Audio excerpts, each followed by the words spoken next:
amahoro y'Imana kuri mwe mwese mudahwema kudukurikira ku mbuga nkoranyambaga zacu ziba zigiye zitandukanye.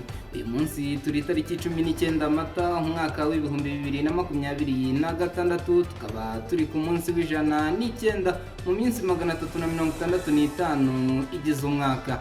Ugiye ubara umunsi ku wundi uraza gusanga hasigaye iminsi barirwa kuri 256 umwaka ukagana ku musozo. Ndabasuhuje nge banyita MC ku buhanga bw'ibyuma, tukaba turi kumwe na Eri Iradi. Uyu munsi twararangatanyije amaso mu bitangazamakuru biba bigiye bitandukanye, dutererera ku kinyamakuru Imvaho Nshya, aho kuri uyu munsi Perezida wa Repubulika y'u Rwanda Paul Kagame yohereje ubutumwa bwanditse imi wa Katari Sheikh Tamim bin Hamad Al Thani bugaruka ku mubano w'u Rwanda na Katari. Minisiteri y'umutekano ya Katari yatangaje ko ubwo butumwa Perezida Kagame yohereje mugenzi we wa Katari bwibanda ku mubano ndetse n'inzira zo gushyigikira iterambere ry'ibihugu byombi. Ni ubutumwa bwajyanywe muri Katari na Minisitiri w'umutekano mu gihugu Dr. Vincent Biruta, wabushyikirije Minisitiri w'umutekano akaba n'umugaba w'inzego z'umutekano za Katari Sheikh Khalifa bin Hamad bin Khalifa Al Thani. Ibiganiro Minisitiri Dr. Vincent Biruta yagiranye na mugenzi we wa Katari byibanze ku gusuzuma ubutwererane bw'ibihugu byombi by'inshuti, by'umwihariko mu rwego rw'umutekano. Banaganiriye kandi ku ngingo zinyuranye z'inyungu ibihugu byombi bihuriyeho ku rwego rw'akarere ndetse no ku ruhando mpuzamahanga. Umubano w'u Rwanda na Katari umaze igihe kinini ushinze imizi, aho ibihugu byombi bifatanya mu nzego zitandukanye nk'igisirikare, ishoramari, ubukerarugendo ndetse n'ubwikorezi bwo mu kirere. Tuvuye aho ngaho tugahindura ingingo, nuko Koreya ya Ruguru yarashe misile nyinshi zo mu bwoko bwa balisitike mu nyanja iri ku nkombe zayo mu Burasirazuba hafi ya Koreya y'Epfo ndetse n'Ubuyapani. Koreya y'Epfo n'Ubuyapani kuri iki Cyumweru tariki ya 19 Mata byatangaje ko izo misile zarashwe saa 10 za mu gitondo ziturutse mu gace kari ku nkombe zo mu Burasirazuba bwa Koreya ya Ruguru.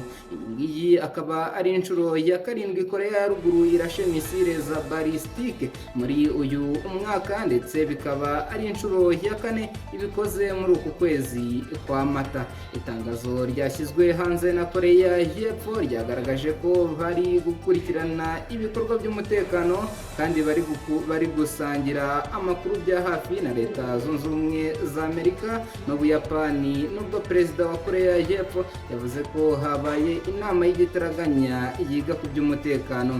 Guverinoma y'Ubuyapani binyujije ku mbuga nkoranyambaga yatangaje ko izo misile zanyuze hafi y'inkombe zo mu Burasirazuba bw'igice cya Koreya ya Ruguru, ariko ko zitageze mu Buyapani.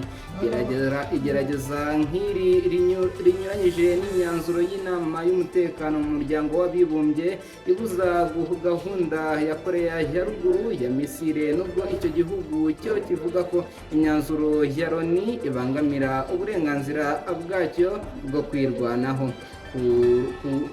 Kurasa misile bije mu gihe Ubushinwa na Leta Zunze Ubumwe za Amerika bitegura inama izaba hagati muri Gicurasi, aho Perezida w'Ubushinwa Xi Jinping na Perezida wa Leta Zunze Ubumwe za Amerika Donald Trump biteganyijwe ko bazaganira ku kibazo cya Koreya ya Ruguru. Kuwa gatatu w'icyumweru gishize, umuyobozi mukuru w'ikigo mpuzamahanga gishinzwe ingufu za nucleaire Rafael Grossi yavuze ko Koreya ya Ruguru imaze gutera imbere bikomeye cyane mu bushobozi bwo gukora intwaro za nucleaire, kandi ko ishobora no kuba yarungutse uruganda rutunganya ibikoresho byazo.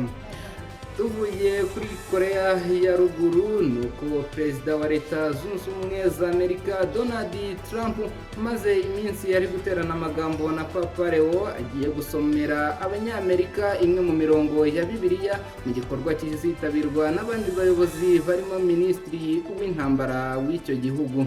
Ni igikorwa kizaba ku wa 21 Mata 2026 cyiswe American Reads the Bible, bisobanuye ngo Amerika isoma Bibiliya. Kizabera mu nzu ndangamurage ya Bibiliya i Washington DC, aho abantu batandukanye bazahurira, hanyuma abayobozi n'abandi bakomeye mu myemerere basome imirongo ya Bibiliya banayiganireho ndetse habe n'igihe cy'amasengesho. Abazitabira icyo gikorwa imbonankubone harimo minisitiri w'intambara wa Amerika hamwe na minisitiri w'ububanyi n'amahanga Marco Rubio. Ni mu gihe perezida Donald Trump we azakoresha ubutumwa bw'amashusho buzafatirwa mu biro bye, hanyuma abari muri icyo gikorwa bakamukurikirana binyuze mu ikoranabuhanga. Ikinyamakuru CNN cyatangaje ko ubwo butumwa bwa Bibiliya perezida Trump azasoma nabwo bwateguwe, aho azasoma mu gitabo cya kabiri cy'ibyo ku ngoma igice cya 7 umurongo wa 11 kugeza ku murongo wa 22. Aho azasoma harimo umurongo wa 14 wamamaye uvuga ko abantu nibicisha bugufi bagasenga, Imana izabababarira kandi igakiza igihugu cyabo.